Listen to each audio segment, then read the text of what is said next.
বিসমিল্লাহির রহমানির রহিম। রসায়ন তৃতীয় অধ্যায়ের গাণিতিক সমস্যা ও সহজ সমাধান। তৃতীয় অধ্যায়ে মোট ২ প্যাটার্নের অঙ্ক আছে। একটা হলো বোরের দ্বিতীয় সূত্রের কণিক ভরবেগ সংক্রান্ত প্যাটার্ন অঙ্ক, আর দ্বিতীয় প্যাটার্ন অঙ্ক হলো আইসোটোপের প্রকৃতিতে প্রাপ্যতার পরিমাণ দেওয়া থাকবে, সেখান থেকে মোলের আপেক্ষিক পারমাণবিক ভর নির্ণয়। প্রথম প্যাটার্ন অঙ্কে আমরা চলে আসি। সেটা হলো এখানে আমরা অঙ্কগুলো শো করতেছি।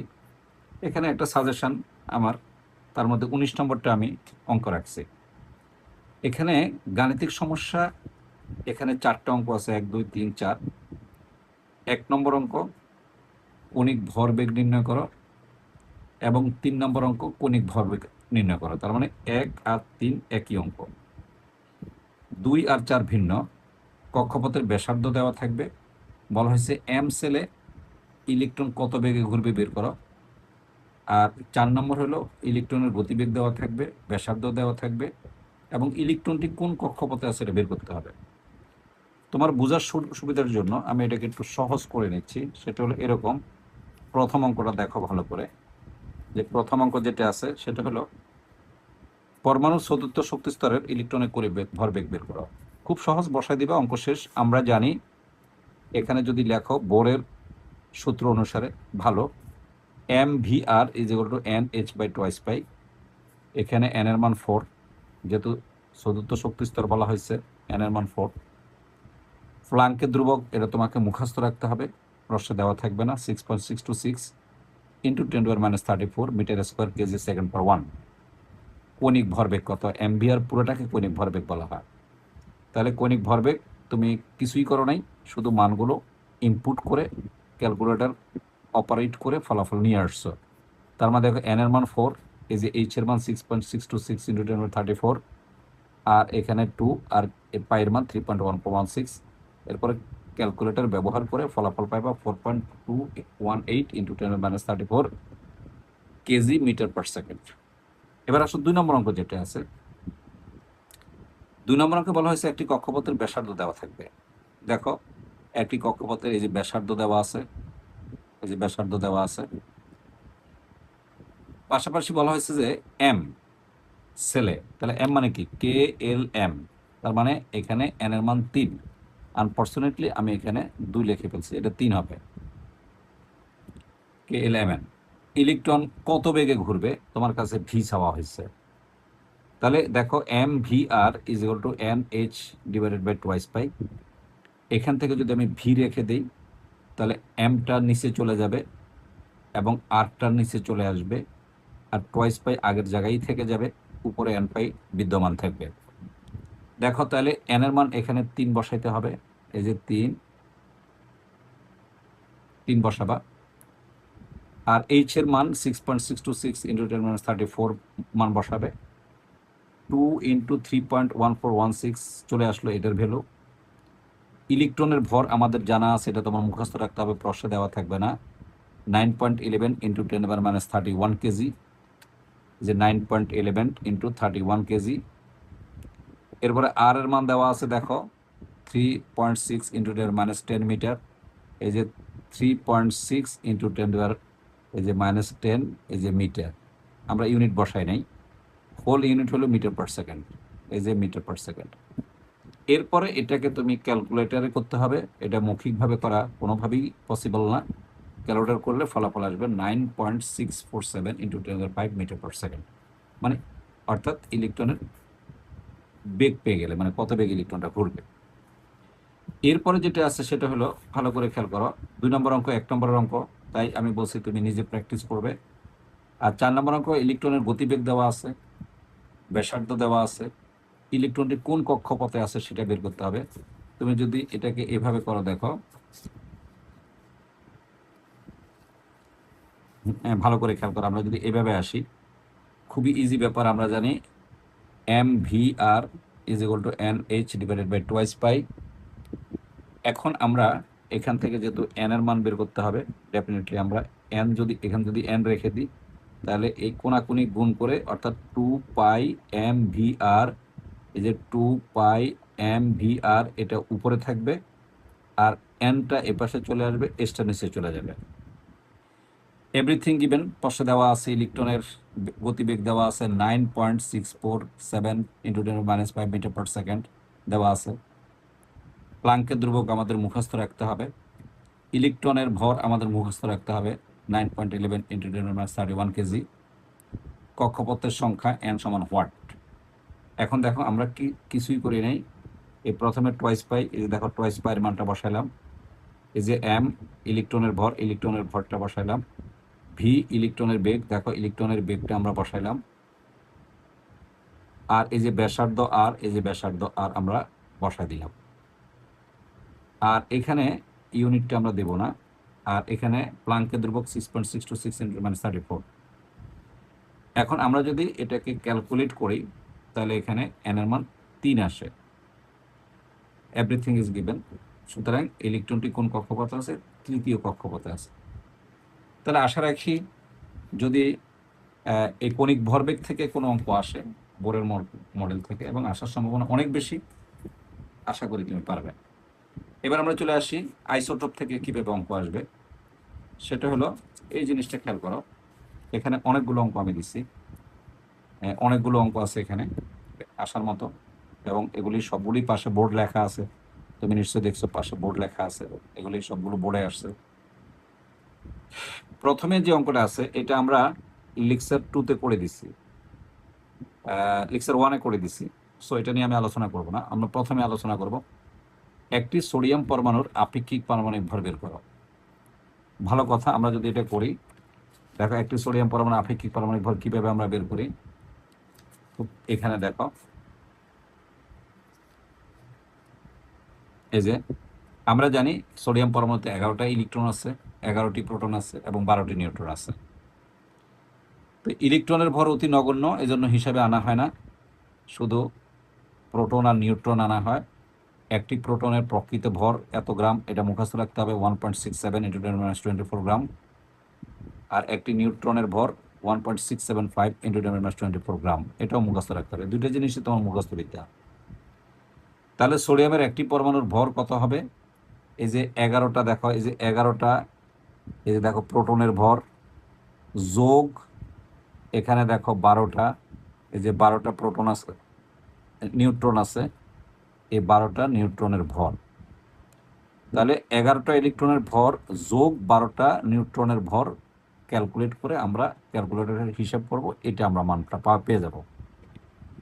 তারপর আমরা গত ক্লাসে অর্থাৎ লেকচার 1-এ শিখেছিলাম আপেক্ষিক পারমাণবিক ভর = একটা পরমাণুর, এই একটা পরমাণুর ভরকে 1.66 × 10⁻24 গ্রাম অর্থাৎ 1 AMU দিয়ে ভাগ করতে হয়।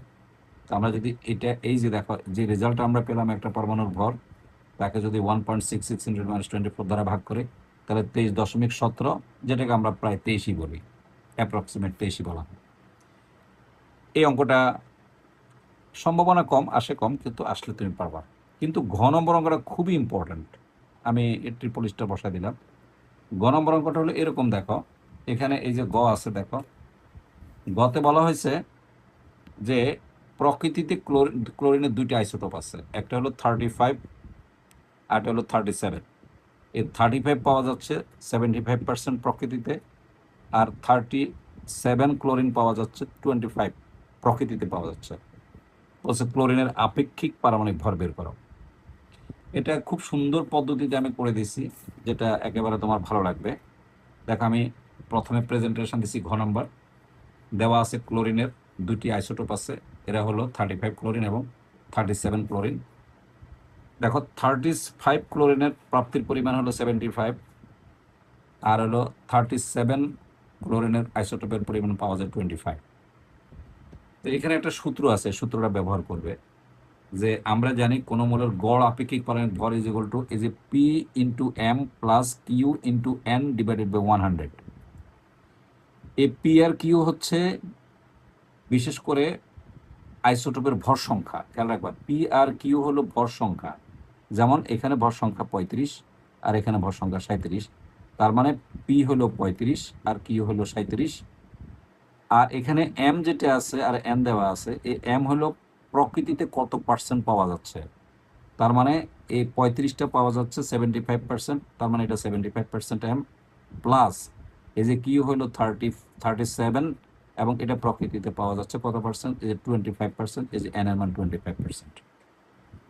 আমি এখানে সুন্দর করে লিখে দিচ্ছি, পি কিউ হলো আইসোটোপের ভর সংখ্যা, এখন এম এন হলো প্রকৃতিতে আইসোটোপের শতকরা পরিমাণ। মানে আমি সুন্দর করে প্রেজেন্টেশন দিয়ে দিচ্ছি। সুতরাং ক্লোরিনের আপেক্ষিক পারমাণবিক ভর আসবে খুবই সহজ। এই যে পির মান ভালো করে দেখো, এখানে 35, এই যে 35 পার্সেন্টেজ 75 প্লাস এই যে 37 পার্সেন্টেজ 25 ডিভাইড বাই 100, এরপরে ক্যালকুলেট করলে আমরা ক্যালকুলেটরের সাহায্যে 35.5 পাবো, মানে পেয়ে গেলাম।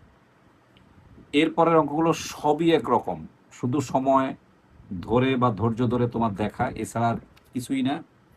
সেটা যদি আমরা দেখাই, ভালো করে দেখো পরের যে অঙ্কটা আছে, এই যে ঘ নম্বর অঙ্কটা দেখো ভালো করে। ঘ নম্বর অঙ্কে কি বলা হয়েছে, প্রকৃতিতে এক্স একটা মৌল আছে, 3টে আইসোটোপ আছে, একটা হলো 16x, 17x, 18x, এই 3টে আইসোটোপ আছে। তো দেখো এটা হলো ভর, কিন্তু এটা হলো ভর সংখ্যা, দেখো ভর সংখ্যা 16, ভর সংখ্যা 17, ভর সংখ্যা 18, তার মানে পি কিউ আর। আর এটা হলো এম, এই যে পার্সেন্টেজ, এটা পাওয়া যাচ্ছে এত পার্সেন্ট, তার মানে এটাকে আমরা পি ধরবো, এটাকে কিউ ধরবো, এটাকে আর ধরবো, এটারে এম ধরবো, এটারে এন ধরবো, এম এন, এখানে এটারে এল ধরবো। বাহ, এই যে P into M plus Q into N plus R into L divided by 100, সরাসরি ফলাফল চলে আসবে। আমি সুন্দর করে দিছি, তোমার অবশ্যই ভালো লাগবে। দেখো এখানে ভালো করে খেয়াল করো, এই যে এক্স, এই যে প্রকৃতিতে প্রাপ্যটা আমরা দেখা দিলাম, দেখা দিলাম। পাশাপাশি এখানে দেখো পরে যেটা আছে, যে এই যে আমরা জানি, কিছুক্ষণ আগে আমি সূত্রটা তোমাকে বলছি, যে আমরা জানি কোন মোলের গড় আপেক্ষিক বল হলো P into M plus Q into N plus R into L divide by 100। কিছুক্ষণ আগে তোমাকে দেওয়া আছে, যে এখানে বলে দেওয়া আছে পি কিউ আর ভর সংখ্যাকে নির্দেশ করে, N N N M N L এই যে প্রকৃতিতে প্রাপ্যতা শতকরা পরিমাণকে হিসাব নির্দেশ করে। তাহলে এক্স মোলের গড় আপেক্ষিক পারমাণবিক ভর কত হবে, এই যে আমরা যে দিয়েছি 16 ইন্টু পার্সেন্টেজ, এই যে ভর সংখ্যা ইন্টু পার্সেন্টেজ যোগ ভর সংখ্যা ইন্টু পার্সেন্টেজ যোগ ভর সংখ্যা ইন্টু পার্সেন্টেজ, অর্থাৎ প্রকৃতিতে যে পরিমাণ পাওয়া যাচ্ছে, তারপর ক্যালকুলেটর ব্যবহার করলে 16। এরপরে নম্বর অঙ্কটা ঢাকা বোর্ডে আসছে। এটা আসলে অনেক সুন্দর একটা অঙ্ক, একটু ক্রিটিক্যাল অঙ্কটা, কিন্তু খুব সুন্দর একটা অঙ্ক আসছে। 19 নম্বর অঙ্কটা আগে আমি একটু দেখাই। দেখো 19 নম্বর অঙ্কটা কি আছে এখানে, এই যে 19 নম্বর অঙ্ক, যেটা ঢাকা বোর্ডে আসছে।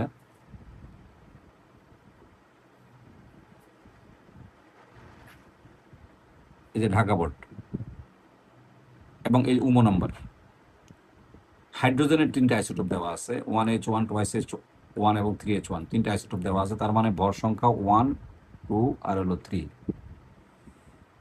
এদের মধ্যে প্রথম আইসোটোপের প্রকৃতিতে পাওয়া যাচ্ছে 99.98%, এবং মৌলটির গড় আপেক্ষিক, এবার কিন্তু গড় আপেক্ষিক পারমাণবিক দিয়ে দিছে তোমাকে।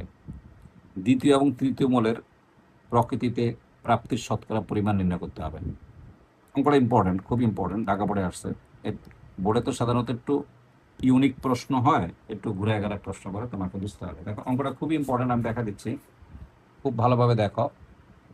স্পেশালি এই যে প্রথম আইসোটোপের শতকরা পরিমাণ দেওয়া আছে, এই দ্বিতীয় আর তৃতীয় যে আইসোটোপ আছে, এই দুইটার মোট পরিমাণ হবে এই 100 থেকে এইটা বিয়োগ করে দিবা, তাহলে এই দুইটা পাওয়া যাচ্ছে প্রকৃতিতে কত, 0.02%। তা আমরা ধরে নেব যে 2H1 যে দ্বিতীয় আইসোটোপটা আছে প্রকৃতিতে, সেটা পাওয়া যাচ্ছে X%। তাহলে 3H1 যে আইসোটোপটা আছে 3 নম্বর আইসোটোপ, সেটা পাওয়া যাবে এটা থেকে X বিয়োগ যাবে, কারণ এটা তো আমার দেওয়াই আছে পার্সেন্টেজ। বিয়োগ করে তো আমি দুইটা পাইলাম, যে 2 আর 3 আইসোটোপ পেলাম, অর্থাৎ 2H1, 3H1 এর পেলাম আমি এত। তাহলে একটা যদি আমি X ধরি, তাহলে আরেকটা এত থেকে X বিয়োগ যাবে। তাহলে দেখো আমি প্রথম আইসোটোপ পেলাম 99.98%, দ্বিতীয় আইসোটোপ ধরে নিলাম X%, তৃতীয় আইসোটোপ হলো 0.02 মাইনাস x%, তার মানে 3টার পার্সেন্টেজ আমরা পেয়ে গেলাম।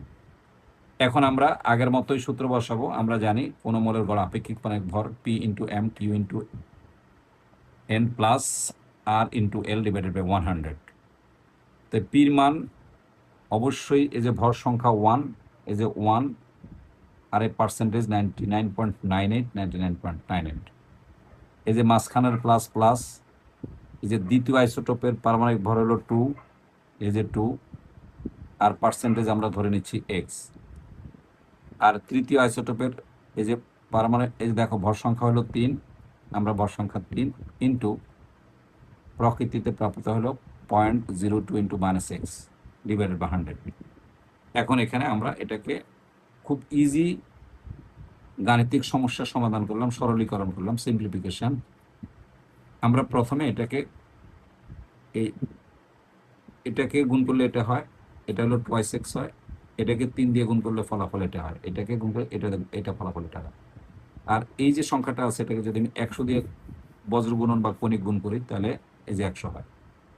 100 দিয়ে এটাকে গুণ করলে আসে বিশেষ করে 100.025, আর এখানে যোগ বিয়োগ করে আমরা পাবো 100.04 মাইনাস x। তাহলে x এর মান পাবো আমরা এই যে 0.1015, x এর মান আমরা এত পেলাম। তো x এর মান যদি আমরা এত পেয়ে যাই তাহলে ডেফিনেটলি পরেরটা আমরা পেয়ে যাব। সুতরাং এই যে 2s1 পাচ্ছি আমরা এত পার্সেন্ট, তাহলে 3h1 আমরা কত পাবো? ওই যে 0.2 থেকে এটা বিয়োগ করে দিব, বিয়োগ করে দিলে এই যে এত পার্সেন্ট। অঙ্কটা খুব ইম্পর্ট্যান্ট এবং খুব ক্লাসিক একটা অঙ্ক। এরপরে 6 নম্বর অঙ্কটা যেটা আছে এটা আরো বেশি ক্লাসিক অঙ্ক, যদি এই অঙ্কটা তোমার বইতে আছে, আমি দেখা দিচ্ছি।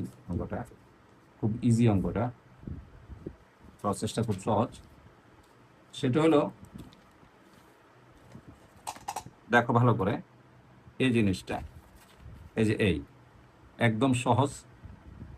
প্রকৃতিতে কপার দুইটির আইসোটোপ আছে, এরা হলো 63 কপার আর একটা হলো 65 কপার, আর গড় আপেক্ষিক পারম্য দেওয়া আছে, প্রকৃতিতে এদের শতকরা প্রাপ্ততা। এটা যদি পারো, এটা তো এটার থেকে অনেক হাজার গুণ সহজ, তুমি শুধু বসায় দিবা। একেবারে সহজ করে আমি বুঝাই দিচ্ছি। এই যে দেওয়া আছে, আমরা ধরে নিচ্ছি যে 63 কপার যেটা আছে সেটা হলো x%, আর 65 কপার যেটা আছে সেটা ধরবো তাহলে 100 মাইনাস x%। এখন আমরা সূত্রটা লিখব, যেহেতু আমরা সূত্রটা ইতিমধ্যে বেশ কয়েকবার উল্লেখ করছি। এই সূত্রটা লেখার পরে আমরা পরিচয় দিব। তারপরে আমরা দেখো এই পির মান হলো 63, আর এই এম এর মান হলো আমরা x% ধরে নিচ্ছি, আর এই যে কিউর মান হলো 65, আর এই যে পার্সেন্টেজ এন এর মান হলো 100 মাইনাস x ডিভাইডেড বাই 100। তাহলে অবশ্যই এটা আপেক্ষিক পারমাণবিক ভরের মান ওরা দেওয়া আছে 63.5। তারপরে আমরা যদি নর্মাল করে এটার জায়গায় এটা আসবে, এটা দিয়ে এটা গুণ করলে এটা হবে, এই যে জিনিসটা গুণ করলে এটা হবে, আর এই কোনাকুনি যদি আমরা গুণ করি তাহলে এখানে আসে 6350। এখন দুই পাশে যদি সরলীকরণ করি তাহলে এক্স এর মান আমরা পাচ্ছি 75। তাহলে দেখো এটা তুমি ভালো করে করবে, এখানে করে দেওয়া আছে, তুমি ভালো করে স্ক্রিনশট নিয়ে নেবে অথবা বারবার দেখবে, সেভ করে রাখবা, বারবার দেখবে। অঙ্কটা খুব ইম্পর্টেন্ট। তাহলে এক্স যদি 75% হয় তাহলে আমার দেখা যাচ্ছে যে 63 কপারটা আমরা পাচ্ছি 75। তাহলে 100 থেকে যদি আমি 75 বিয়োগ করি, এই যে 100 থেকে 75 বিয়োগ করি তাহলে পরেরটা আমার 25%। তাহলে দেখা গেল যে আমরা বোর্ডের টেস্ট পেপার সলিউশন সহ এই অধ্যায়ের যে যাবতীয় অঙ্কগুলো আছে, এই সবগুলো অঙ্কই তোমাকে আমি দেখা দিলাম। এখন সব সময় সংখ্যা পরিবর্তন করে আসে, নিশ্চয়ই তুমি পারবে। ক্লাসটা কেমন লাগলো জানাবে, আর এটা বারবার প্র্যাকটিস করবে। কোনো সমস্যা হলে কমেন্টস করবে, আর নর্মালি ক্লাসটা কেমন লাগছে কমেন্টস করবে। আসলে তোমরা যদি কোনো কমেন্টস করো, এটা আমরা আরও অনুপ্রাণিত হই, তোমাদের জন্য আরও ভালো ভালো ক্লাস দেওয়ার চেষ্টা করব। অনেক ধন্যবাদ, ভালো থাকবে।